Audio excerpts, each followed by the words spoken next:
Boa noite. Estamos mais uma vez aqui na sequência de debates que estamos fazendo sobre fascismo, sobre a esquerda, sobre todo o processo que nós estamos vivendo. A Thaís, que está aqui conosco, Thaís da Comissão de Direitos Humanos, junto com o José, iniciaram esse processo. E hoje a Thaís, a Betinha, o José, o Derek, que não está aparecendo aqui no cantinho, mas que é quem nos coloca toda a infra, né, Thaís? Está aqui com o Mário Magalhães. O Mário, entre tantas coisas, e obviamente que o Mário é que vai falar sobre isso, mas o Mário tem um maravilhoso livro que eu já falei com as pessoas que estava tietando o Mário antes, pedindo para ele se ele autografava o livro para nós, que é Marighella, o guerrilheiro que incendiou o mundo. E o Mário vai falar conosco aqui o tempo que durou esse livro, a pesquisa que foi feita, então já de antemão, eu quero lhe agradecer muito, Mário, agradecer por ter aceito o convite do José e da Thaís, o convite nosso. Nós, na Comissão de Direitos Humanos, temos uma profunda admiração pelas referências históricas daquelas pessoas que lutaram para transformar o mundo, e, sem dúvida nenhuma, o Marighella é uma das pessoas que fez, com a sua própria vida, aquilo que muitos fazem apenas no discurso. Então, nós agradecemos, né, esperamos fazer uma boa referência. É preciso que as novas gerações saibam das histórias que aconteceram e que a gente possa ter esse papel. Eu acho que o nosso papel hoje, eu brincava hoje à tarde, Thaís, eu estava esperando aqui depois da sessão da Assembleia, eu moro em casa e tem as pitangueiras aqui, aí sobrou um monte de sementinha de pitanga. Quem conhece pitanga sabe que tem mais semente do que pitanga, né? E nós estamos jogando aquela semente porque o nosso papel é semear, né? Então, depois alguém vem e vai comer. Se não for a gente, vai ser alguém. Então, Mário, obrigado por ter semeado tanto para a gente, né? Ter nos ensinado tanto. E nós queremos aproveitar hoje para fazermos esse debate. Vou passar para a Thaís vai acompanhar também conosco, a Thaís tem até um roteiro de perguntas. Eu sou meio anárquico, mas não se preocupe muito. Você que é escritor deve ser uma coisa mais correta, né? Eu não sou escritor, então eu só sou bancário, deputado. É mais organizada, então vocês fazem as coisas caminharem. Obrigado mais uma vez, cara, muito legal mesmo que você esteja conosco. Thaís, bora lá. Deixa eu fechar o microfone aqui. Obrigada, Tadeu. Boa noite a todas e todos.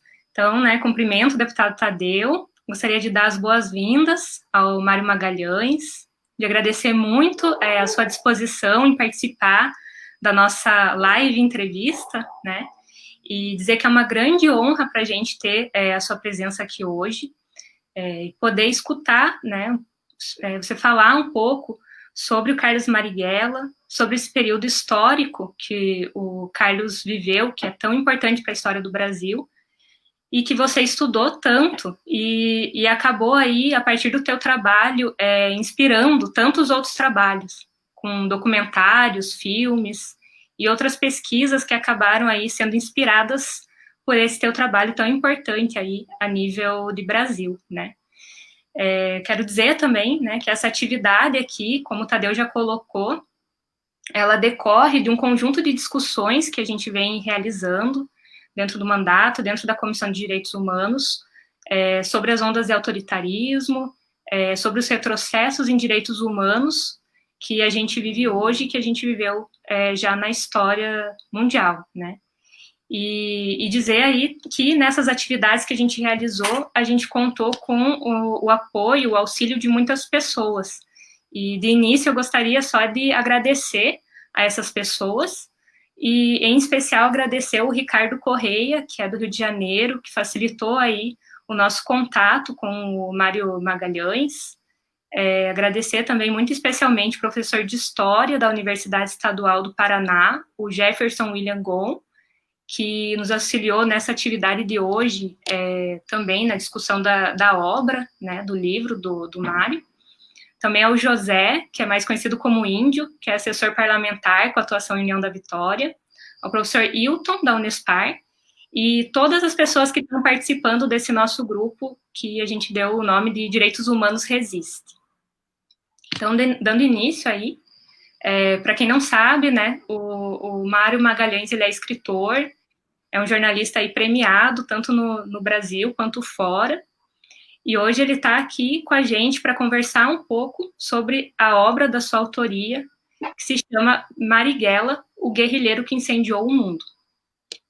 Essa obra aí que o Mário estava comentando com a gente, né, levou anos de pesquisa, né, o Mário comentou 9 anos de pesquisa, e trata aí da biografia do Carlos Marighella, que foi um jornalista, político e militante do Partido Comunista Brasileiro. Ele foi preso político, né, na década de 30 e posteriormente também, e se tornou bastante conhecido pela sua atuação contra as ditaduras e o autoritarismo no Brasil. Ele foi assassinado em 1969 pela ditadura militar. Então, dentro, né, dos diálogos e debates que a gente vem realizando, surgiu um grande interesse em se discutir esse tema, né, o Carlos Marighella, esse momento histórico do Brasil, e considerando também que o nome do Carlos Marighella ele veio bastante à tona esse ano com o lançamento do filme Marighella, e principalmente aí pela grande dificuldade de lançamento desse filme no Brasil, que inclusive até o Wagner Moura, que é o diretor do filme, se referiu como censura, né? Então, é desse contexto aí que o nosso grupo aí retirou essa proposta de discutir esse tema e teve, por sorte também, a gente buscou muito, mas a gente tem a grande honra de ter a presença do Mário hoje para discutir esse tema, né? Foi algo que nos deixou muito feliz, muito contente no grupo ter essa participação. E lembrando que na semana que vem também a gente vai ter uma outra live sobre o tema com o professor Jefferson. Então, de início aí, né, antes de passar a palavra para o Mário, eu quero só dizer, como eu já vim dizendo antes também para o Mário, que eu recomendo muito, né, indico muito a leitura da obra Marighella, né, que é um livro realmente excelente, né, que apresenta aí uma grande riqueza, profundidade de elementos, detalhes, né, sobre um período que é muito importante para a história brasileira, e inclusive num formato aí que não é muito comum da gente ver em biografias, né? O formato de escrita aí é muito envolvente, é muito próximo de um drama investigativo, né? E apresenta aí descrições muito ricas, enfim, é um livro muito interessante que eu recomendo, que a gente recomenda muito a leitura, né? E justamente, né, o primeiro questionamento que eu gostaria de trazer para o Mário, ele tem relação com esse formato diferenciado da obra, né?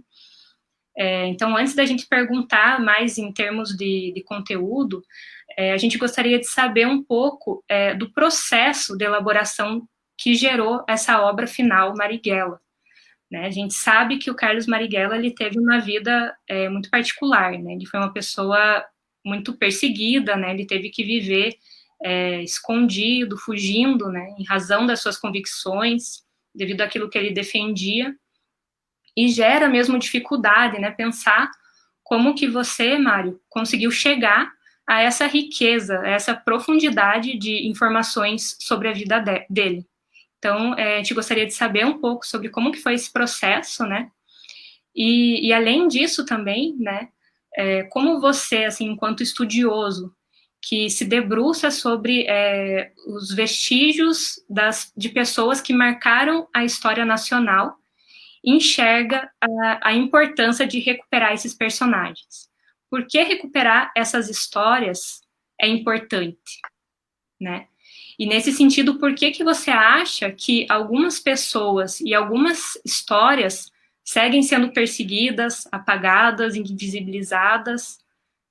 Qual que seria a força, né, que certas histórias têm que precisam ser escondidas, apagadas, né? Então, enfim, em síntese, né, a gente gostaria de saber mais sobre o processo de elaboração e por que você, né, o que te tocou para querer se aprofundar na história do Carlos Marighella, e também a gente sabe que você também acaba estudando esses personagens que são importantes para a história do Brasil, né? Então, por que falar dessas pessoas? Por que isso é importante? Então, pode ficar à vontade, Mário, para fazer uso da palavra como você preferir, que o espaço é seu. Muito obrigada. Boa noite, Thaís. Boa noite, deputado Tadeu. Boa noite, meu amigo Ricardo e todo mundo que nos acompanha. Queria agradecer pelo convite. É um prazer estar aqui para falar sobre história, Marighella, direitos humanos, o que mais pintar. Thaís, eu vou tentar, evidentemente que eu vou esquecer algumas perguntas, mas vou tentar responder a algumas.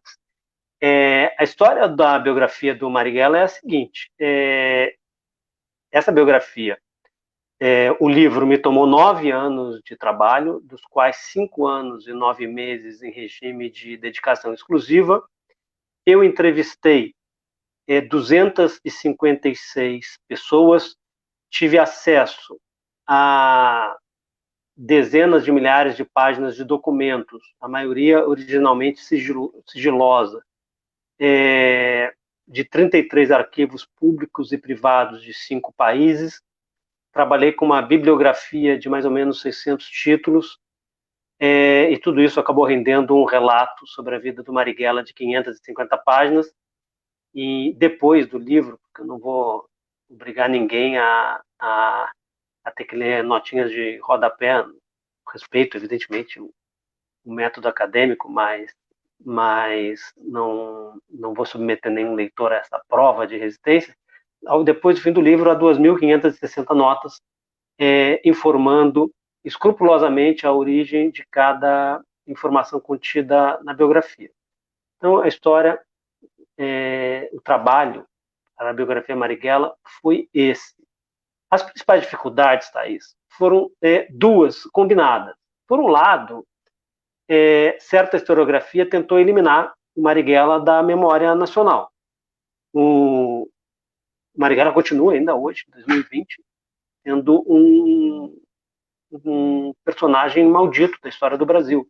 Eu tenho uma filha balzaca, de 30 anos, eu tenho uma filha universitária de 19, eu tenho um filho recém-adolescente de 13, e nenhum deles ouviu falar em Marighella no colégio.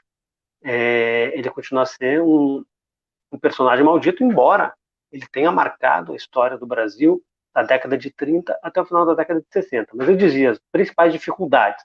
A primeira eu me referi a essa historiografia que tenta eliminar o Marighella da memória nacional. Por outro lado, o Marighella passou a vida inteira, a vida adulta dele, tentando não deixar rastro, tentando não deixar pegadas. Por quê? Para não ser preso, para não ser torturado e para não ser morto. Não se tratava de um paranoico, como a história demonstrou. Ele passou a vida sendo caçado pela polícia. Ele foi preso várias vezes, ele foi torturado durante 21 dias consecutivos em 1936. Ele foi baleado em 1964, no cinema aqui do Rio de Janeiro, escapou por pouco e voltou a ser baleado em novembro de 1969, quando, desarmado, né, ele foi atacado por pelo menos 29 agentes da ditadura armados até os dentes. Então, a combinação dessas dificuldades que tornaram mais difícil fazer o livro. Mas para quem tem alma de repórter, a dificuldade significa desafio, e desafio é estímulo, né? E então, no caso do Marighella, tem algumas particularidades. Por mais rica que seja a documentação que eu tenha acumulado, eu não tenho a menor dúvida de que as entrevistas com essas 256 pessoas foram decisivas, justamente pelo tanto que ele escondeu da vida dele. Então, é curioso, né? Dessas 256 pessoas, eu comecei a trabalhar no livro em 2003, o livro foi lançado em outubro de 2012, mais ou menos 80 já morreram. Ao contrário do que dizem os maledicentes, eu não sou pé frio. Eram contemporâneos de um homem nascido em 1911, né? Então, ou seja, há mais de um século.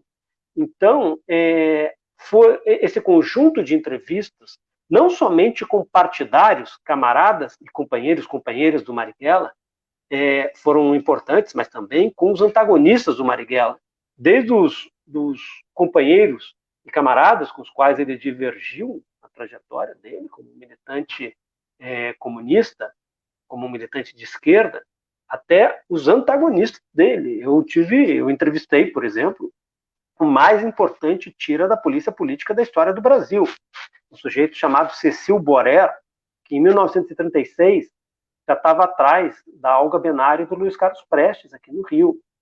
É o homem que, em 1964, chefiava o DOPS, a Polícia Política do Estado da Guanabara, que então equivalia ao que hoje é um município, a cidade do Rio de Janeiro. É o Borer que diz a frase, antes de antes de dar autorização final para prenderem o Marighella, acabam baleando o Marighella, no dia 9 de maio de 1964, a frase é dele: cuidado que o Marighella é valente.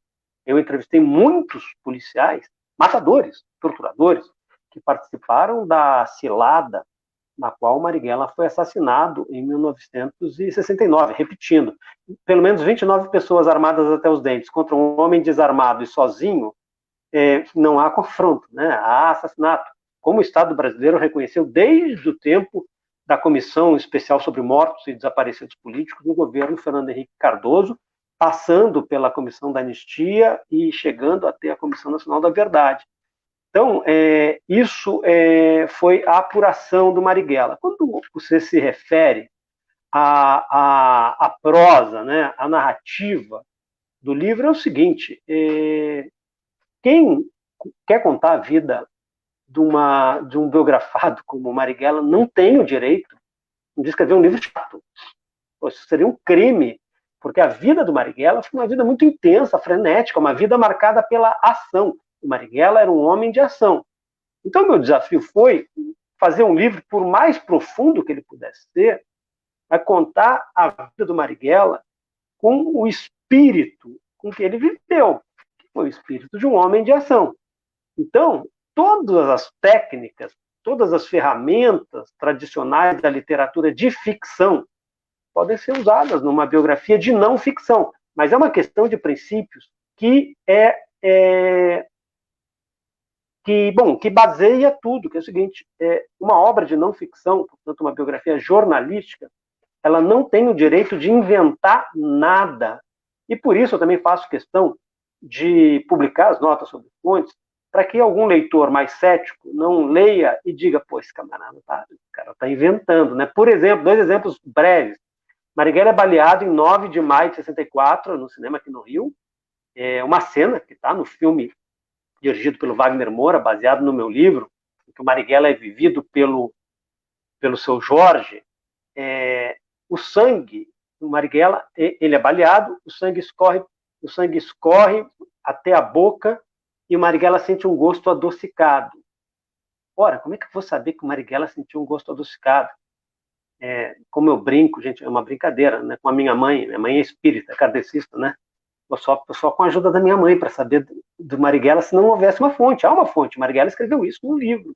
Ele sentiu o gosto adocicado do sangue. Quando eu digo que no dia 18 de abril de 1945, dia da anistia aos presos políticos, Marighella estava em cana desde 1939. Quando eu digo que a última refeição dele na cadeia, o almoço, a primeira vez em que ele almoçou foi o dia em que ele conheceu um dos 2 maiores ídolos que ele teve na vida, Luiz Carlos Prestes, com o qual mais à frente ele viria a romper. Mas quando ele almoça com Prestes, um camarada como Gregório Bezerra, eles comem arroz, feijão e peixe, e eu descrevo todas as frutas da sobremesa. Pô, eu tenho que dar fonte. Agora você pode perguntar, qual é a importância disso? Olha, isso não vai mudar a história, mas isso faz parte da história. Assim como numa biografia, por exemplo, a vida afetiva, os amores do Marighella, um homem que amou intensamente, foi muito amado, como inclusive descreveu um grande amigo e camarada dele, companheiro na Câmara dos Deputados, na Assembleia Constituinte de 46, o Jorge Amado. Não é uma biografia. Então é o seguinte: a narrativa de não ficção, ou seja, onde não há um fato, um sentimento e um pensamento inventado, ela pode usar instrumentos narrativos para ser mais rica, porque ela não pode inventar fatos. Por exemplo, se eu fosse contar, a gente sentar aqui, vamos contar a vida do Marighella. Marighella nasceu em dezembro de 1911, na Bahia, perto de onde, no futuro, se construiria o estádio da Fonte Nova, que, aliás, a campanha dele para deputado constituinte em 45, ele tinha uma proposta de construir um estádio ali na Fonte Nova e tal, anos depois foi construído esse estádio, que hoje o pessoal chama de Arena Fonte Nova, dói no ouvido e dói na alma. Eu podia começar contando isso, mas o livro não começa com isso. O livro começa com a cena do cinema de maio de 64. Aí tem um flashback para trás. Isso é uma maneira de narrar, são instrumentos narrativos para fazer a narrativa mais sedutora, desde que a condição, eu reitero, é que nada possa ser inventado. Eu fui atrás de muitas pistas maravilhosas que enriqueceriam ainda mais a história do Marighella, mas que não se confirmaram. E, bom, não se confirmaram, eu não posso contar. Desculpa, gente, falei muito, mas foram muitas perguntas, me enrolei, é isso. Mas ótimo, Mário.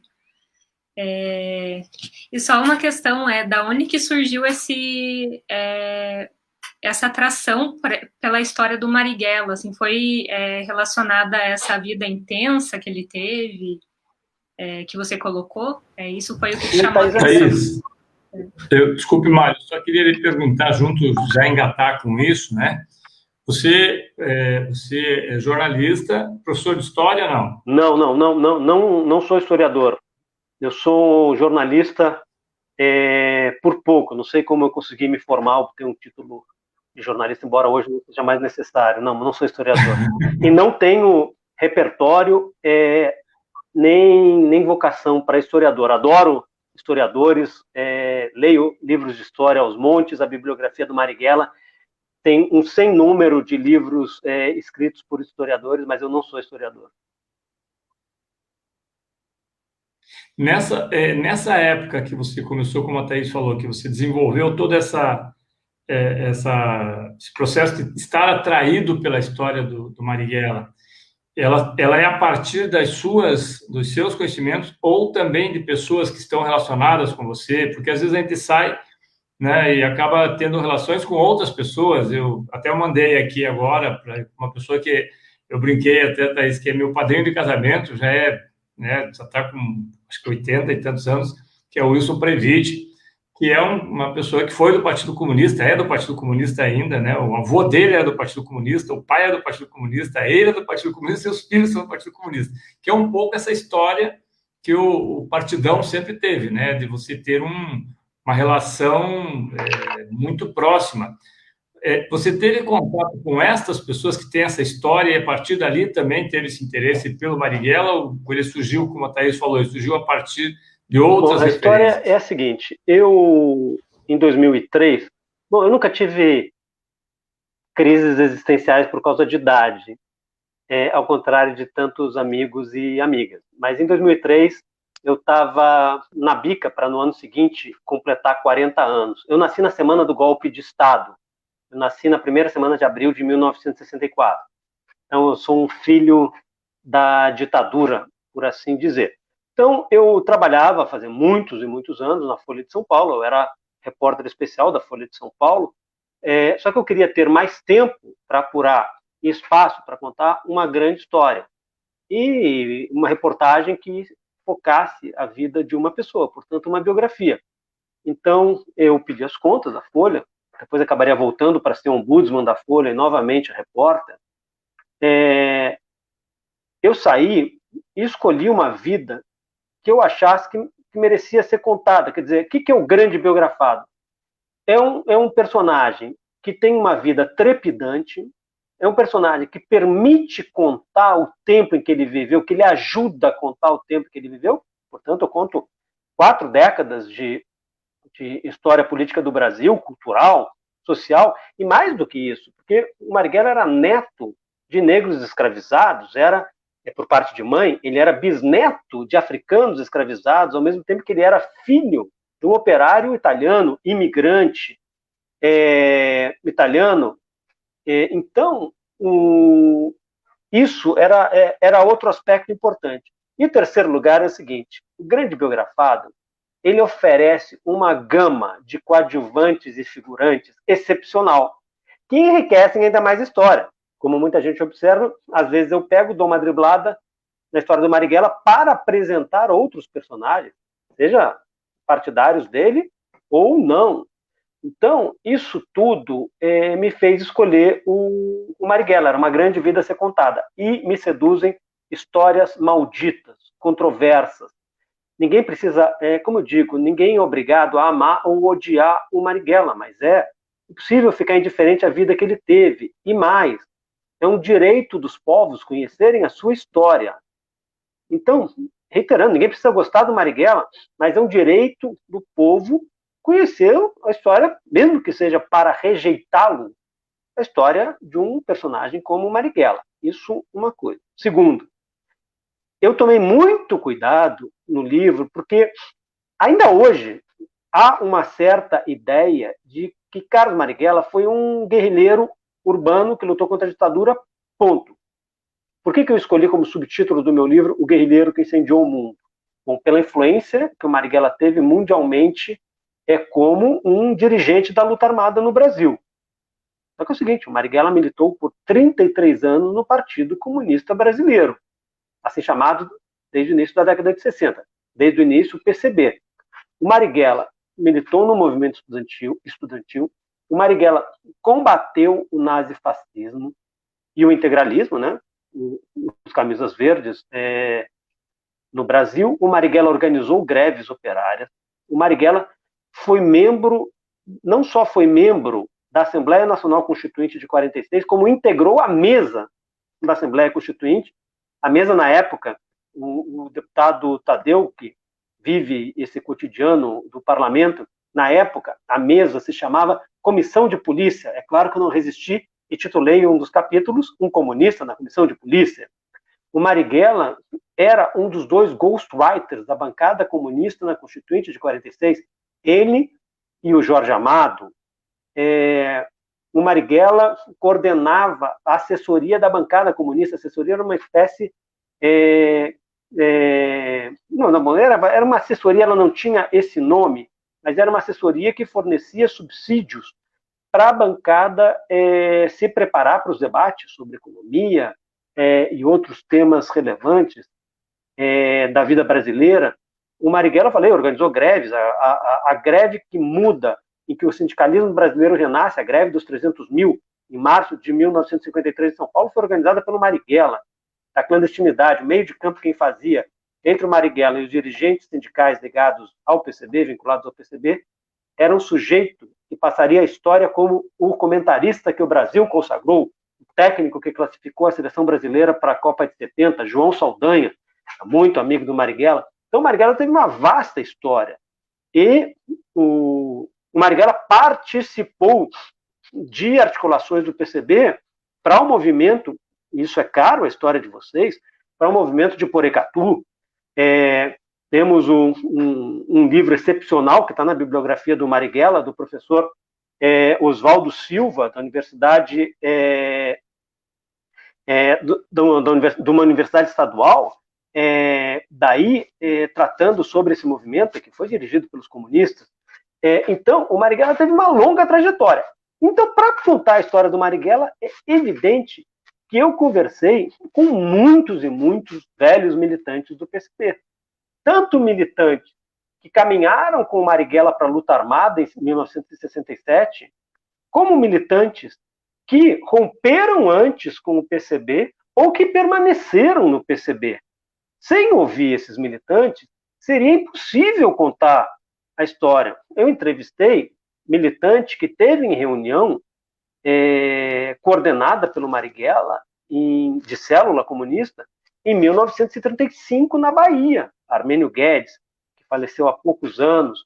Eu entrevistei a professora do Marighella no ginásio da Bahia, onde ele fez a célebre prova de física respondida em versos rimados aos 16, 17 anos de idade. Eu entrevistei a professora dele de inglês, era uma senhora centenária, e do partido eu entrevistei muita gente que, na verdade, acabou tendo muitos caminhos políticos, inclusive não só na esquerda. A Ação Libertadora Nacional, maior organização armada de combate à ditadura, quando eu terminei o livro, eu fiz as contas. Ela tinha ex-militantes espalhados por 8 partidos políticos. A maioria correligionária do deputado Tadeu, mas tinha militante no PTB do Roberto Jefferson. Então, não só na esquerda, mas a maioria esmagadora na esquerda. Então, essa história do PCB é uma história muito importante, porque o PCB, que aparece no livro, é um partido de massas em 1945. Era um enorme partido. Quem fez e de grande influência, quem fez Precisava de um jingle para a campanha do PCB no Distrito Federal, era aqui no Rio, né, campanha para o Senado de Luiz Carlos Prestes, o senador mais votado do Brasil, a pessoa mais votada, o candidato mais votado no Brasil na eleição de 2 de dezembro de 1945. Vamos pedir um jingle aí. Quem fez o jingle? Dorival Caymmi. O PCB vai fazer um comício que vai lotar o Pacaembu em São Paulo. Pede umas faixas aí para os caras. Quem eram os caras? Os caras eram assim, Pansetti, de Cavalcante, Portinari. Esse era o mundo do PCB, com grande influência no movimento sindical, com enorme influência na juventude. Era o partido que representava no Brasil a União Soviética, associado, quer dizer, que reivindicava a vitória contra o nazifascismo na guerra. E como eu explico em pormenores no livro, fundamentalmente quem ganhou a guerra foi a União Soviética. Dá um númerozinho. Na Segunda Guerra Mundial, 27 milhões de soviéticos foram assassinados. Somando americanos e britânicos, foram 700 mil. Óbvio que houve uma frente indispensável, aliados e tal, mas essa é a história. Então, o PCB está contado. E eu tive com muita gente, eu tive com a dona Ana Montenegro. Dona Ana Montenegro, a grande poeta comunista, ela não saiu do partido. Ela ficou no partido.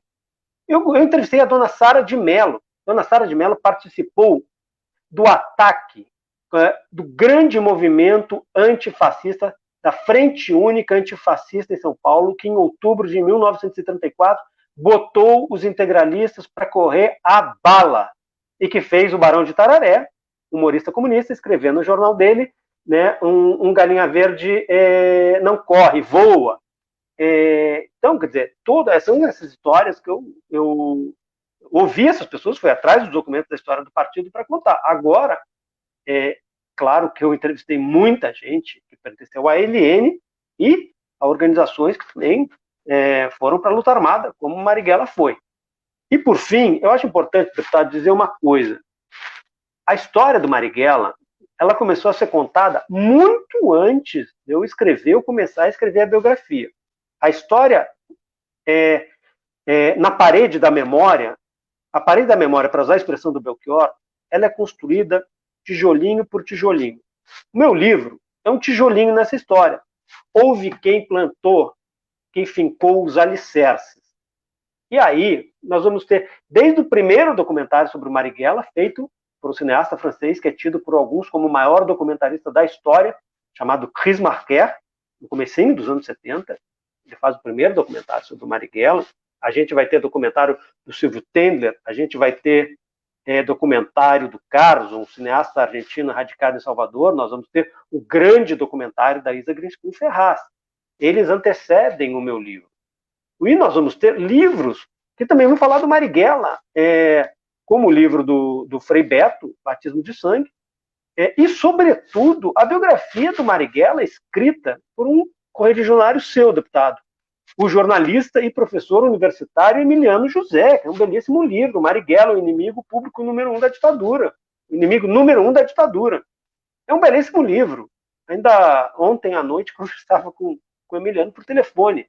Ele não para, né? Ele já vai lançar mais um livro. Né? É um trabalhador da memória, o Emiliano. Então, o que eu fiz foi colocar um tijolinho.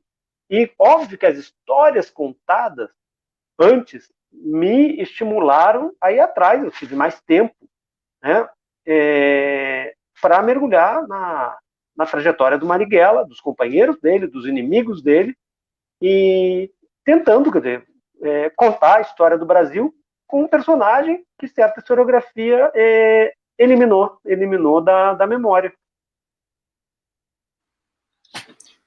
Obrigada, Mário. Vou fazer uma questão agora, Tadeu. Trazendo aqui mais um contexto. A calorosa saudação da CUT Paraná, que será uma parceira para que a gente possa atingir tudo. Aí. Entrando aqui mais no contexto histórico, né, do autoritarismo, eu gostaria de saber, Mário, né, ao levantar ali a vida, as histórias do Carlos Marighella, né, esse importante quadro aí do Partido Comunista, a gente pode perceber que ele passou por 2 momentos autoritários da vida republicana brasileira. E eu gostaria de saber como que você viu e revisou as principais aí diferenças nas conjunturas aí dos anos 1935 e 1964, analisando mais aí as diferenças nesses contextos autoritários. Thaís, é o seguinte, eu, justamente por não ser um historiador, cientista político, cientista social, o meu propósito ao escrever uma biografia é muito mais narrar, é contar. Fundamentalmente, o meu desafio como repórter é contar o que o meu protagonista fez e, na medida do possível, o que ele pensou e o que ele sentiu. O escopo de uma biografia acadêmica, uma biografia, por exemplo, de um cientista político, de uma historiadora, ele é mais analítico, interpretativo. Isso não significa nem que uma biografia jornalística tem que ser rasa, superficial, e nem que um livro acadêmico tem que ser chato, enfadonho, um convite ao sono.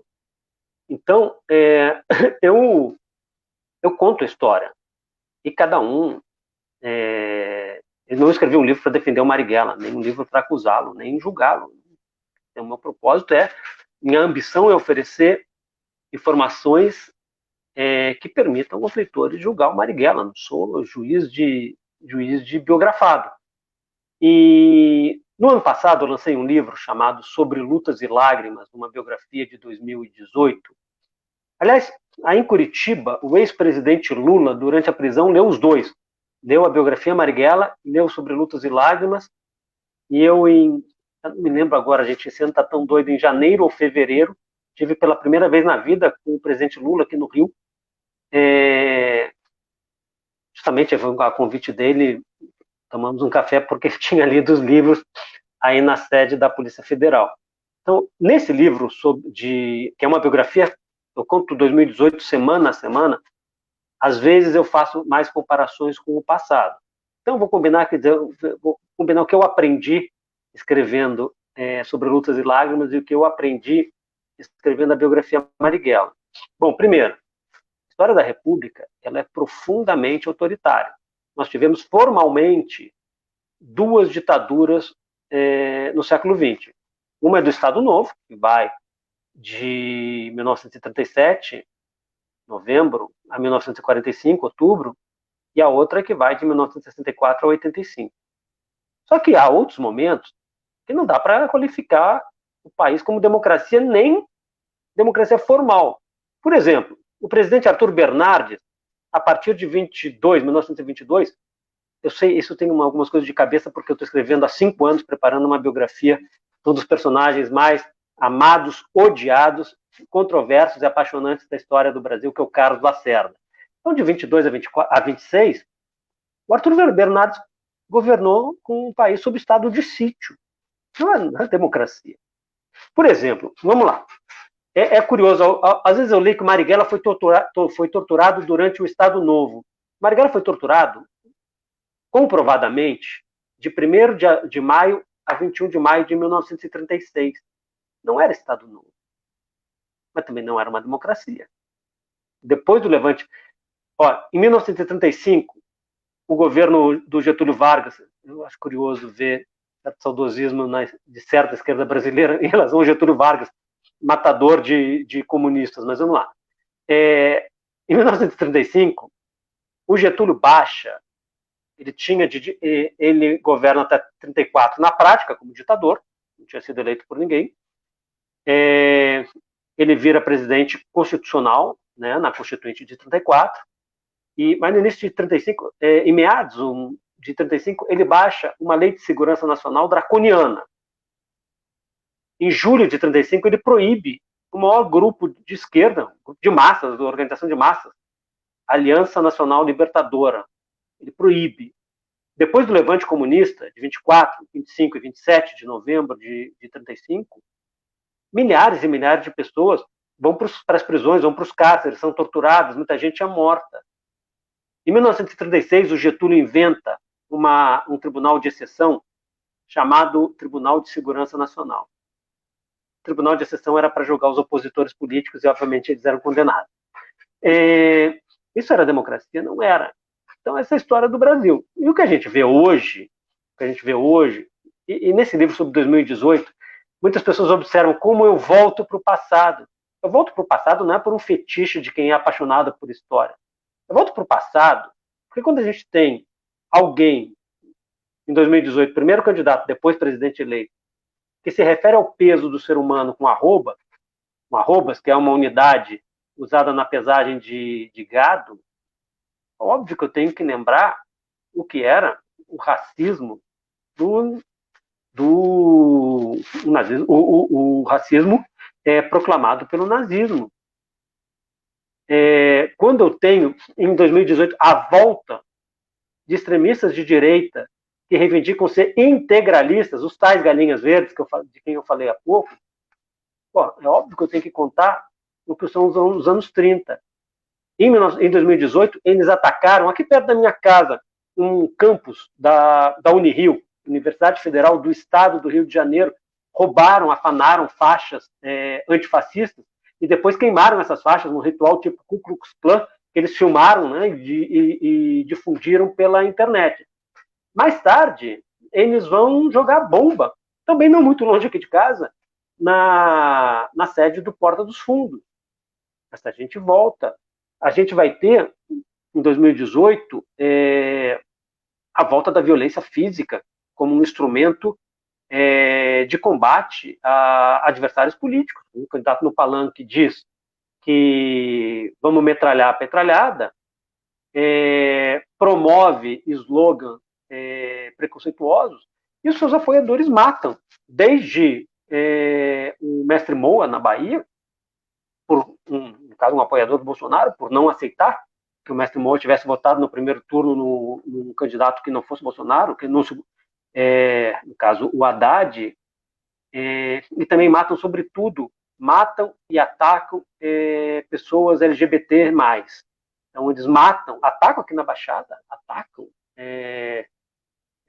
transexuais, matam uma transexual ou uma travesti, não me lembro, acho que uma travesti no Largo do Arocho, em São Paulo. A gente vai vendo esse movimento de ódio se disseminando, e é óbvio que ele tem traços e semelhanças com o passado. Quando o presidente da República, antes da eleição, ele e seus filhos falam em fechar o Supremo, bom, a ditadura fez isso. Ou avacalhar o Supremo, botando um monte de ministros novos para ter o controle, a ditadura fez isso. Quando insinuam que não conseguem governar com o Congresso aberto, ora, o Getúlio pegou e fechou por 8 anos o Senado e a Câmara. Tudo isso... Bom, nós temos o presidente da República que já disse que feminicídio é mimimi e que luta para acabar com a lei do feminicídio. É óbvio que a gente volta no passado e a gente vai identificar muitas semelhanças. O presidente da República e o vice-presidente da República, tem muita gente que acha que é algo mais civilizado do que o Bolsonaro, eles têm como ídolo o chefe do maior campo de concentração da história da ditadura, que foi o DOI, Destacamento de Operações de Informações, do 2º Exército, em São Paulo, na Rua Tutóia. O então Major Carlos Alberto Brilhante Ustra, declarado pela justiça torturador. Aliás, muitos colegas costumam dizer que o Ustra foi condenado como torturador. Gente, este é o país da impunidade. Ele não foi condenado, nunca ninguém foi condenado por crimes cometidos durante a ditadura, crimes contra os direitos humanos. Ele, sim, uma ação declaratória da família Almeida Telles, bravíssima família Almeida Telles, levou à declaração do Ustra como torturador. Então, bom, nós temos um presidente da República que, anos antes de se eleger, disse que o projeto dele era matar pelo menos 30 mil. Quantos dos 130 mil mortos, oficialmente, né, fora a notificação, em virtude da Covid-19, poderiam ter tido as vidas salvas se não fosse uma política pública, né, de matança, de desprezo pela vida? Então, quer dizer, não é voltar ao passado, não é forçar a barra. O passado ensina, e as inspirações do extremismo intolerante ensina muito. Agora tem também o seguinte, olha, Thaís, o Bolsonaro, quer dizer, e o extremismo de direita, de inspiração fascistoide, e algumas franjas do bolsonarismo de clara inspiração nazista, eles não são só, sabe, para usar de novo a palavra, fetichistas, sabe, de ditadura, não são só viúvas da ditadura. Eles servem a uma determinada classe social, a determinados interesses. O projeto deles é acabar com conquistas que estão conseguindo, passo a passo, acabar com conquistas que os trabalhadores brasileiros, que os brasileiros mais pobres, conquistaram durante quase um século conquistaram por mais de um século de lutas. Em 1917 teve uma greve geral no Brasil, já faz mais de um século. Então, esse é o projeto para o qual o movimento, né, essa coalizão em torno do Bolsonaro serve. Então, é isso. No caso do Marighella, é curioso, só fechando aqui, como todo mundo está vendo, né, a minha prolixidade é um problema grave. A gente vive num tempo tão doido, mas tão doido, que muito nazi-fascistoide fica escrevendo que o Marighella foi torturador ou defendeu a tortura.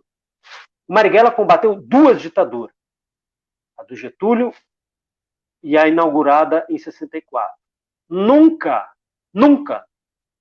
o mais renitente inimigo do Marighella, nem quem veio depois, para a repressão como o Ustra, ou um matador como o delegado Fleury, que comandou a operação na qual o Marighella foi assassinado, ou o Borer, ou os ministros e chefes militares, esse sim, pró-terceiro Reich do Getúlio, na década de 30 e na década de 40, nunca alguém ousou, o Filinto Miller, chefe de polícia no Rio de Janeiro, no governo do Getúlio, era chefe de polícia quando o Marighella foi torturado, nunca, nenhum deles ousou insinuar que passasse pela cabeça do Marighella se a favor do uso da tortura como instrumento de combate político.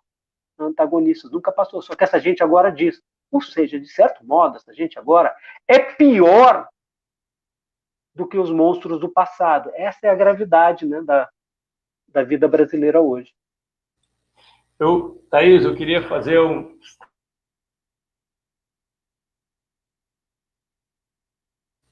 e que você contasse como que foi essa experiência que você teve com a Clara, porque tem, companheira do Marighella, que tem um pedaço do livro que a Clara era comissária de bordo, né? Ela trabalhava numa empresa aérea nos Estados Unidos, e o Marighella encontra com ela com a bandeirinha dos Estados Unidos no ombro. No livro você conta isso, que aí ele passou e falou com a mulher do Jorge Amado, né? Que ela tinha os olhos azuis, e a mulher do Jorge Amado virou para ele e falou, como olhos azuis? Até olho castanho, você reparou até nos olhos dela, né, danadinho? Como que você conseguiu fazer, que eu conheço um pouquinho a Clara das vezes que nós conseguimos vê-la, né, uma senhora já com uma energia muito grande, né, uma senhora de idade com uma energia enorme, mas eu acho muito interessante porque ele era mulato, né, e de repente ele fala que viu aquela branquinha bonita que passou por ele com os olhos azuis, que não eram azuis, eram castanhos. Como você conseguiu falar e ter essa história dela? Porque é uma história muito particular dela, né, das pessoas que, nesse período, como se coloca, o Partido Comunista era uma instituição, né, no Brasil, cultural. A vida cultural do Partido Comunista era uma coisa muito diferente dos partidos de hoje, né? Eles tinham toda uma história, basta nós vermos, né, os pintores, escritores, escultores, músicos, todos eles tinham uma relação com o Partido Comunista em 1964, quando ele foi, eu não sei se é correto dizer isso, Mário, mas eu digo que a diferença dos partidos comunistas anteriores e dos partidos pós a queda do muro, inclusive, é que eles tinham um projeto e uma história, e muitos deles foram derrotados não politicamente apenas, foram derrotados militarmente. Ou seja, o Partido Comunista foi eliminado fisicamente. Boa parte das suas lideranças foram mortas, ou foram exiladas. É diferente de você fazer outras referências no mundo todo, né? Esse mês é o mês do golpe do Chile, 47 anos do golpe contra o Allende. Então, acho que essas coisas são interessantes porque você junta no seu livro tanto a parte dos dominicanos, né, Frei Tito e todo o processo que aconteceu, o Ivo, né, que era o contato do Marighella, com essa que é uma situação um pouco mais, eu diria assim, mais leve, né, que é justamente como que ele conhece a Clara, como que se relacionam, depois como que ela conta a história dele, que ela achava que ele era muito bonitão, né, ela fala isso, inclusive no livro, que ele era bonitão, né, e ele é negro, né, embora baiano no Rio de Janeiro, mas na década continuam tendo com todos os preconceitos contra as pessoas que vêm de outros segmentos. Deputado, eu deu alguma travadinha aí enquanto o senhor falava, mas eu acho que eu entendi o que o senhor, o essencial do que o senhor falou. Dona Clara é o seguinte, a Dona Clara é uma espécie de co-protagonista do livro, né?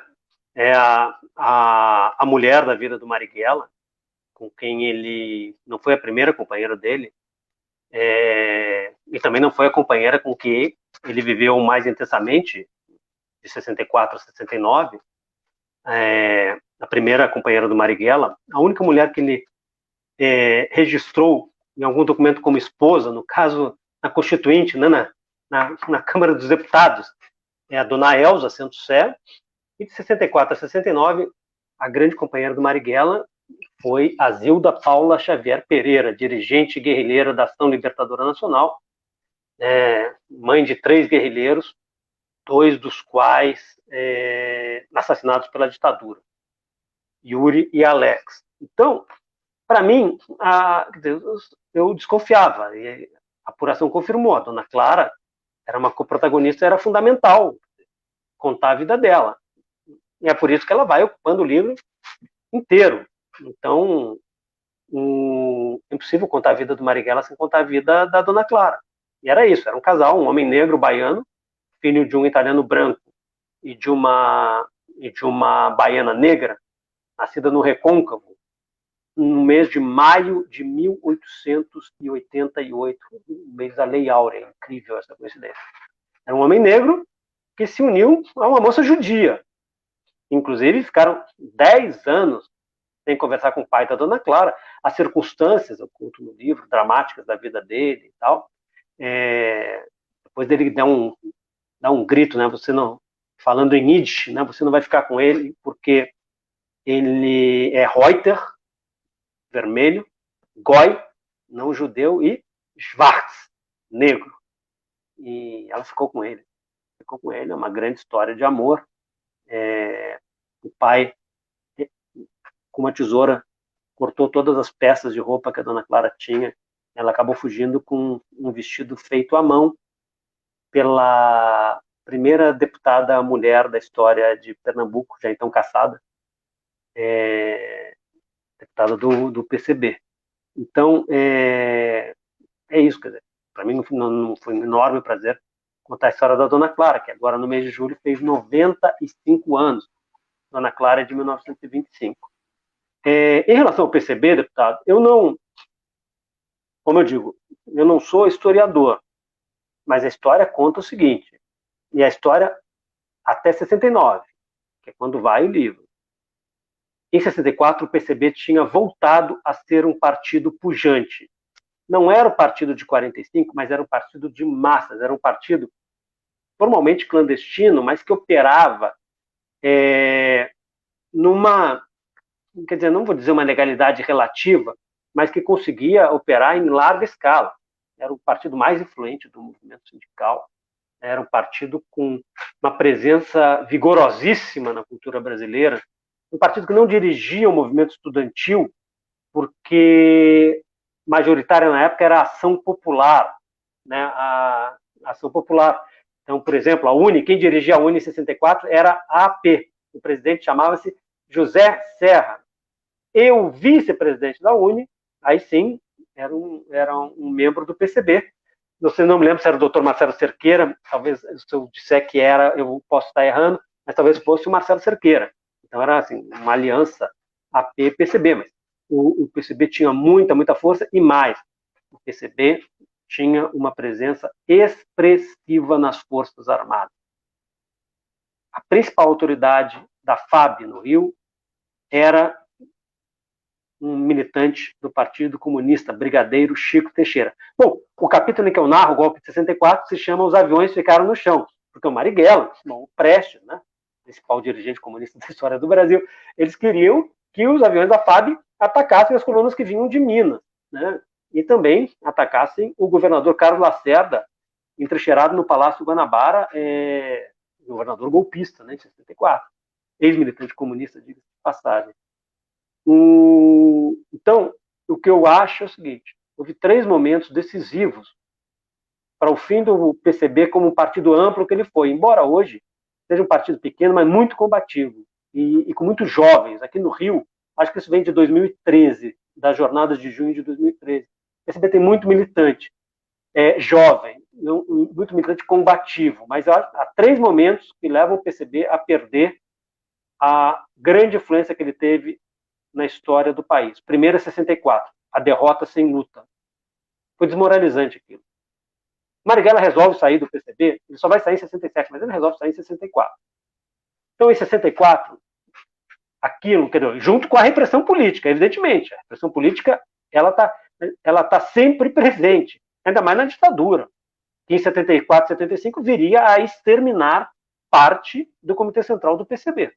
Mas vamos lá, em 64, muitos militantes se desiludiram com um partido que não resistiu.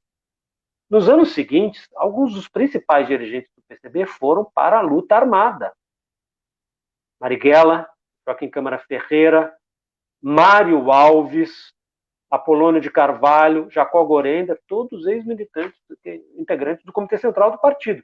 Voltando um pouquinho antes, no início da década de 60, dos 5 militantes que comandaram o partido desde 45, 4 saíram, quer dizer, João Amazonas, Maurício Grabois e Pedro Pomar. Diógenes Arruda Câmara se afastou da militância, mas logo deixaria o PCB. Ficou o Prestes. E quando chega 79, 80, ao terceiro movimento, bom, 79 para 80, o Prestes também deixa o partido, o mais importante comunista da história do Brasil. E há o surgimento do PT, que evidentemente ocupou um espaço histórico que era do PCB e que acabou tendo uma influência maior na vida nacional. Então, esses 3 movimentos que se combinam. É claro que a gente tem que... eu conto no livro o contexto da saída do Marighella do PCB, mas é um contexto muito conturbado. O Marighella foi muito duro e o partido também foi muito duro com o Marighella. Falavam barbaridades uns dos outros. O Marighella, inclusive, chegou a escrever, eu acho que tem uma passagem do livro que eu faço essa observação, que ele é injusto com a história do partido quando ele diz que o partido sempre não usa não vou me lembrar agora a linguagem que ele usou, mas as palavras que ele usou, mas que o partido atrapalhou, jogou contra o movimento operário, o movimento de massas. Porque não era verdade, era uma injustiça com a própria trajetória dele, a própria história dele. Mas ele saiu, muita gente saiu. A maior parte do comitê regional, a esmagadora maioria da direção e da base operária de São Paulo, o comitê regional do PCB, saiu em 67 com o Marighella. E foi um golpe que marcou a história do PCB. E o Marighella sai, deixa o PCB, e o Marighella já estava morto quando o Luiz Carlos Prestes, como secretário-geral do PCB, vai se referir à luta armada como terrorismo, e diz que o terrorismo é a sarna do revolucionarismo pequeno burguês. Mais tarde, em 79, o Prestes homenagearia o Marighella, e o Prestes foi um dos grandes ídolos políticos da história do Marighella, o que não impediu de romper com ele.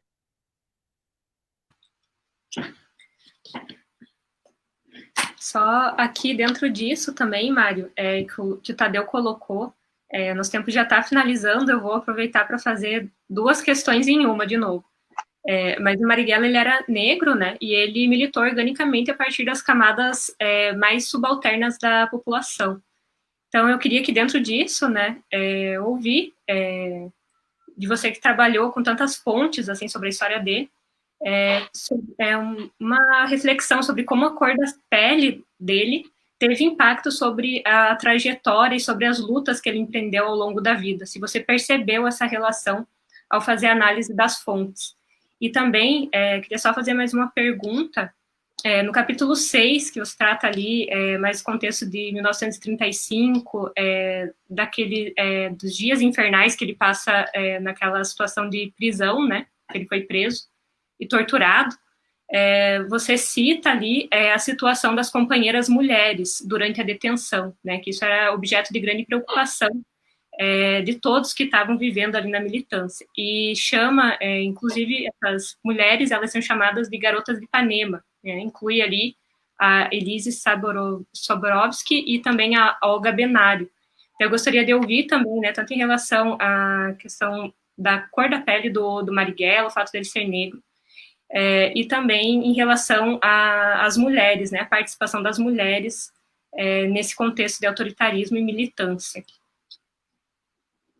Tá, Thaís, é o seguinte, eu me refiro às duas alemãs, a Olga e a Elise, como garotas de Ipanema, evidentemente é uma licença cultural. Garota de Ipanema é uma música que só viria a ser composta, né, no Bar Veloso, muitos e muitos anos depois, né, pelo Vinícius e pelo Tom, mas o fato é que os aparelhos, né, as casas onde elas viviam, ficavam em Ipanema, que era um lugar meio deserto na década de 30, né, uma praia distante, um balneário, e a Elise com o companheiro dela, o ex-deputado do Reichstag, deputado alemão, Arthur Evert Ernest, e a Olga vivia com o Prestes, recém-companheiro dela, né? Ela veio para o Brasil, enviada pela Internacional Comunista com a missão prioritária de proteger a vida do Prestes, e ela salvou a vida do Prestes, né, grávida, entrando na frente do Prestes quando a polícia apontava a arma para ele. Isso estou falando de março de 36, na Rua Honório, no bairro de Todos os Santos, curiosamente, o último lugar onde o Marighella teve, por uns 2 anos, um aparelho, né, um esconderijo em 1969. Então, a participação das mulheres foi muito, muito intensa e importante no Levante de 35. E no movimento social da época, no movimento político, ela era muito intensa, muito expressiva. Tanto que na Rua Frei Caneca, no presídio político, elas vão ter uma sala, uma cela, que vai fazer história. Lá estavam presas militantes comunistas como Olga Benário, como Dona Maria Werneck, como Dona Beatriz Bandeira, que anos mais tarde se tornaria Beatriz Bandeira Riffe, esposa do secretário de comunicação, seria hoje ministro da comunicação do presidente João Goulart, Raul Riffe. Então, isso, quer dizer, eu conto isso com gosto, né? Ou seja, uma matéria-prima, uma história empolgante.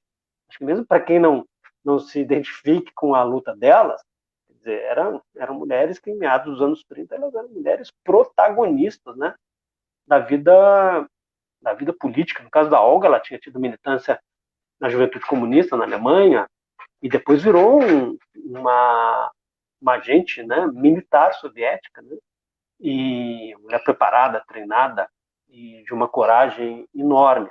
É esta mulher que, grávida de um brasileiro, sendo comunista e sendo judia, o governo Getúlio Vargas, em consórcio com o Supremo Tribunal Federal, aí quando as pessoas falam, o Supremo, isso, o Supremo Tribunal Federal entregou a Olga para a Gestapo. E o Getúlio, com uma canetada, poderia livrá-la da deportação para a Alemanha e não livrou. Então, é isso, é uma joint venture. Uma joint venture covarde e mortal. E no início da década de 40, ela seria morta no campo de concentração. Então, isso em relação às mulheres. No caso, mais à frente, quando você chegar mais à frente na luta armada, você vai ver que as mulheres tiveram grande presença na luta armada. E no meu caso, me ocupo mais da Ação Libertadora Nacional. A primeira mulher a dirigir um grupo armado no Brasil foi uma escolha do Marighella entregar, depois da morte do segundo comandante, assassinato, na tortura, do segundo comandante do grupo tático armado da Helene São Paulo, Virgílio Gomes da Silva, o primeiro, entre aspas, desaparecido da ditadura, foi uma estudante de medicina, a doutora Guiomar Silva Lopes, que foi encarregada de dirigir esse grupo. mulheres tiveram um grande papel na luta armada, bem como os militantes negros, né? Não só o Marighella dirigia a ALN com o jornalista Joaquim Câmara Ferreira, por exemplo. O mais importante dirigente da história da VPR era um militante negro, o sargento Onofre Pinto, que foi morto aí no Paraná quando estava vindo da Argentina, em Medianeira, mais ou menos, ali naquela região. Uma das pessoas que mais conhece essa história é o meu amigo Ivan Seixas, que agora está morando aí em Foz do Iguaçu, falando da negritude do Marighella. Thaís, é o seguinte, das coisas também que o nazifascismo contemporâneo espalha, sustenta que o Marighella era branco. Pode chamar o Marighella do que quiser, mas ele não era branco. E aí eu vou tentar não me alongar demasiadamente. Como eu disse, Marighella era filho de uma negra com um branco. O Marighella sempre soube na pele o que é o racismo no Brasil. As vizinhas diziam que a dona Maria Rita, mãe dele, tinha, entre aspas, a barriga suja porque nenhum dos filhos saiu branco como o pai. Quem me contou isso, a minha fonte para essa informação, foi a dona Teresa Marighella, a última das filhas e filhos do casal Augusto e Maria Rita. Foram 4 rapazes, 4 moças, o mais velho primogênito foi Carlos Marighella. Então começava aí. O Marighella, em todos os documentos dele, de infância, juventude, em que ele tinha que estar presente, ele não era descrito como branco. Podia escolher negro, preto, mulato, mestiço. Ele só aparece como branco quando, tipo assim, o pai vai fazer a inscrição na escola, aí o sujeito vê aquele homem branco sozinho, não pergunta, né? Aquela ficha de cor, raça, não pergunta, estava branco. O Marighella é um homem que, na tribuna da Câmara dos Deputados em 1947, quer dizer, ele pede uma parte para o deputado racista, ex-nazista, tinha um jornal na Bahia que defendia o Terceiro Reich, Altamirano Requião, hitlerista. O Marighella pede uma parte, ele diz, eu não dou a parte para pessoas de cor. O Marighella, houve um militante que teve preso com ele, década de 40, isso, Fernando de Noronha em Ilha Grande, que depois não é que se bandiou para a direita, se bandiou para a polícia. Esse cara escreveu um livro no qual ele se refere ao Marighella como o negroide Marighella. Já falei do pai da Dona Clara, seu Guidal Charles, se referindo ao... Você não vai ficar com ele porque ele é negro, né? Negro, vermelho, comunista e não judeu. O Marighella se definia como Dona Ana Montenegro, que eu citei há pouco, poeta que morreu comunista e não deixou o partido. Ela perguntou, Marighella, afinal, quem é você? E Marighella respondeu, Ana, eu sou um mulato baiano. É possível que hoje, com as discussões do movimento negro sobre o significado da palavra mulato, ele usasse outra expressão. Só que essa é uma discussão historicamente mais recente. Marighella fazia muitos poemas e textos de prosa reivindicando a negritude dele. Como eu falei agora, porque resistia à prisão, ele conta que ele era descendente de alçás. Alçás eram um dos povos malês, portanto, muçulmanos, africanos muçulmanos que foram escravizados no Brasil. Malês do samba que cantou a Marielle, né, da Samba da Mangueira, vitoriosa no Carnaval de 2019. Ele era malê e ele que contava isso. Então, é evidente que o Marighella não era um homem branco. Óbvio que isso foi marcando a vida dele, como eu disse, desde o início, com a vizinhança dizendo, falando sobre a mãe dele, até isso sendo objeto, o fato dele ser um homem negro, ser objeto de ataque, né, de nazistoide na Câmara dos Deputados. E, curiosamente, a ALN, né, a organização do Marighella, ela teve muitos militantes, não só homens, mulheres também, negros, e isso é algo muito marcante, é curioso, né?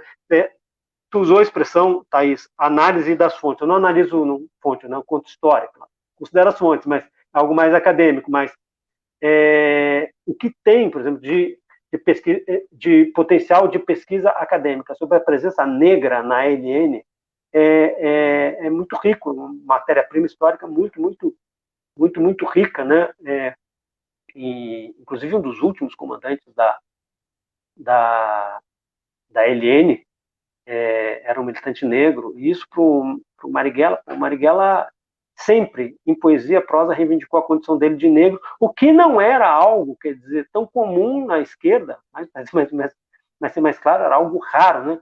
E ele achava isso, que era uma questão importante, e assim como mesmo sendo um homem do tempo dele, não dá para exigir de alguém de outro tempo a cabeça de hoje, mas o Marighella, como deputado constituinte, foi o cara que no plenário defendeu o direito ao divórcio, não existia, só existia desquite, com um argumento central de que quem mais sofria, quem mais era punido pela inexistência do divórcio no Brasil eram as mulheres.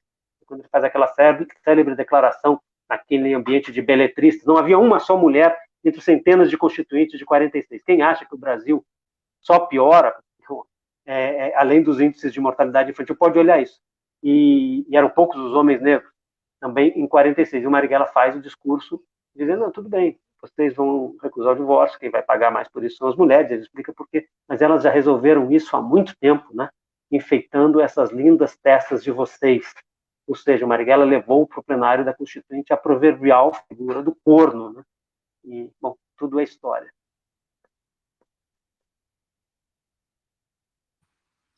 Ai, Mário, eu tinha muitas mais questões para fazer, né? Mas... eu peguei aqui e queria perguntar para o Mário sobre a relação quando se pega da AP, um pouquinho antes, quando aparece o Zé Dirceu, inclusive na história com o Jean-Marc, né, que eles fazem uma disputa na Uni. Mas se a gente for perguntar, Oswaldão também, tudo que a gente gostaria, né, Thaís? Nós vamos passar a noite aqui, vamos levar uma pegada depois. Que legal, cara. Acho que a gente vai ter que caminhar um pouquinho, né, Thaís? Eu queria só para finalizar, porque eu acho que nesse contexto a gente não poderia deixar de perguntar, né, de saber um pouco como que foi essa consultoria aí ao Wagner Moura, né, como que funcionou isso, e como que você enxerga o contexto de guerra cultural de hoje, né, tendo como paralelo o legado desse militante que você apresentou aqui hoje, né, e o que a gente vem vivendo, inclusive na... Posso mostrar o livro, Marcos? Olha, desse livro aqui, ó. Pessoal que quiser, procure. Eu não sei se está aparecendo direito ou não, porque eu não entendo nada disso. Aqui. Procure, porque vale muito a pena. Um monte de gente já me mandou aqui dizendo que vale muito a pena que leu, e quem não leu quer ler. Então, tá aqui. Bom, vamos lá? Curto e grosso. A título de curiosidade, tanto José Dirceu como Jean-Marc Fonterweyde foram meus entrevistados para o livro. O José Dirceu sustenta que não integrou a LN, mas integrou a dissidência de São Paulo, a dissidência comunista de São Paulo. O contato dele com a LN era, sobretudo, com o Joaquim Câmara Ferreira, que, como eu falei, com o Marighella dirigia a organização. Você perguntou mesmo o que você falou, Thaís, desculpa. Não, tudo bem que a gente está bombardeando de perguntas, né, Mário? Não, diga lá. Em relação à consultoria ao Wagner Moura e o contexto de guerra cultural que a gente vive em relação ao filme. Então tá, a minha contribuição essencial para o filme do Wagner foi o meu livro. O meu livro, quem leu sabe, ele é dividido em 3 partes. A primeira vai até 1945, a segunda até 64, e a terceira é o Marighella na luta armada. O filme do Wagner, ele se baseia na terceira parte do meu livro, que é o Marighella na luta armada. A diferença, eu escrevi um livro de não ficção, o filme do Wagner é um filme de ficção baseado em fatos reais. Quem lê o livro vai identificar, claro, o assalto ao trem, tanto Jundiaí, a muitos outros eventos históricos, vai identificar facilmente qual é a base, né, do que é contado na tela. Então, quer dizer, eu não fiz uma consultoria, eu cedi os direitos de adaptação para o Wagner, que fez um filme, que eu já assisti, um filme ótimo, excelente, empolgante, que vai virar também uma minissérie na TV Globo, depois de passar nos cinemas. E claro que eu conversei com o Wagner, mas conversei com o Wagner sobre questões do filme. Eu fiz uma palestra para o elenco, mais precisamente para o núcleo guerrilheiro, conversamos por horas antes do início das filmagens, quer dizer, Tem muita gente boa, além do Seu Jorge, né? Pô, o elenco da pesada. Bom, assisti o filme e fiquei muito feliz com o que eu vi. A questão do que se chamam de guerra cultural, eu não uso essa expressão, que eu acho que é um ataque do Estado. Guerra, primeiro, pressupõe, mesmo guerra assimétrica, pressupõe dois lados armados. E há um massacre, uma iniciativa do Estado, existe resistência, óbvio, que tenta impedir a livre manifestação de ideias e das artes e da cultura. É bizarro o debate sobre o filme Marighella, que sim sofreu ação legal do Estado brasileiro, na prática censura, que tentou impedi-lo de estrear. O filme estreia em maio, agora vai ter que uma data foi mudada, né? Não foi marcada uma nova data por causa da pandemia. Mas a questão central é o seguinte: no caso do Marighella, há um ataque do Estado, sabe, ao direito de cada cidadã e de cada cidadão poder assistir ao filme que bem entender. Ninguém é obrigado a ir ao cinema, sabe, para ver o Seu Jorge interpretando Marighella, Luiz Carlos Vasconcelos interpretando Joaquim Câmara Ferreira, Adriana Esteves interpretando a Dona Clara, sabe, a Maria Marighella, atriz e gestora cultural, neta de Carlos Marighella, a Maria Marighella interpretando a sua avó, Dona Elza, a primeira companheira do Marighella, o Humberto Carrão fazendo um guerrilheiro importantíssimo, Humberto Carrão, o Sandro, de Amor de Mãe, que, bom, voltou a ser gravada agora, vai voltar ao ar só no ano que vem. É um direito dos povos, primeiro, conhecer a sua história. É um direito elementar de cada um poder ver o filme que bem entender. Então, é isso que existe, uma iniciativa do Estado, típica de ditaduras, e que vai buscar, evidentemente, inspiração no fascismo. O filme, isso eu posso adiantar, sim. O filme é empolgante, é um filme longo, de 2 horas e 40. É um filme emocionante, bem dirigido pelo Wagner na estreia dele como diretor, bem fotografado, bem interpretado. E, bom, como eu falei, a história está ali. Eu citei o Virgílio Gomes da Silva, primeiro, entre aspas, desaparecido da história da ditadura. Ele foi o segundo comandante militar da história da ELN. Quem sabe como o Virgílio foi morto na tortura, vai identificar as cenas do filme, embora os guerrilheiros não tenham o nome dos personagens que os inspiraram. O elenco, olha que coisa bacana, o elenco pediu para que os personagens guerrilheiros tivessem o nome deles. Então, falei do Humberto Carrão aqui, o nome do guerrilheiro que ele interpreta é Humberto. E assim por diante, porque eles queriam expressar que, de alguma forma, eles se identificam historicamente com aquele pessoal que foi à luta, concordando ou não com as táticas e estratégias deles, foi à luta contra a ditadura, e que, de certa forma, também, e o filme foi feito antes do Bolsonaro, quer dizer, são pessoas cuja história ecoa até hoje. Fechando, é impressionante como 51 anos quase depois do assassinato do Marighella, ele nunca foi tão amado e nunca foi tão odiado no Brasil. Isso tem a ver, claro, com as ideias e as ações que ele cultivou, as ações que ele empreendeu, mas tem muito a ver com o que é o Brasil hoje, com o que é o poder hoje, sintetizando, de um lado, a história do Marighella, um homem que foi torturado, do outro, o sujeito que diz publicamente, preside o país, diz publicamente que é a favor da tortura e tem como ídolo, né, um torturador, matador, na figura historicamente asquerosa como Carlos Alberto Brilhante Ustra. Valeu. Thaís, eu acho que nós vamos... Que pena, né? Nós vamos ter que encerrar. A gente queria ficar aqui escutando mais uma boa parte, Mário, mas olha, muito obrigado mesmo por ter aceito o convite feito tanto pela Thaís quanto pelo José, pelas pessoas que fizeram contato com você. Parabéns pelo livro.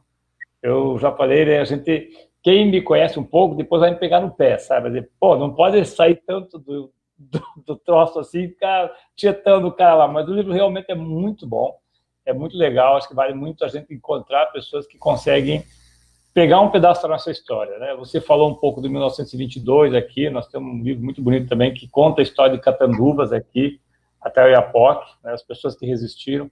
acho que nosso país é um país de história de resistência, né, Mário? Nossa história é a história da resistência. Nós somos sobreviventes e vamos continuar sendo sobreviventes, apesar de tudo que fazem, apesar do Pantanal queimar, apesar de todas as estupidez que nós ouvimos todos os dias, nós vamos continuar resistindo porque nós vamos continuar sobrevivendo.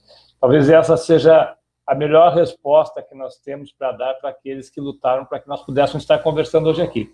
Então, obrigado, Mário. Muito obrigado mesmo para todos que permitiram passar para a Thaís dar o seu tchau. E para você também pedir, a gente chama o pessoal para a próxima. Obrigadão, valeu.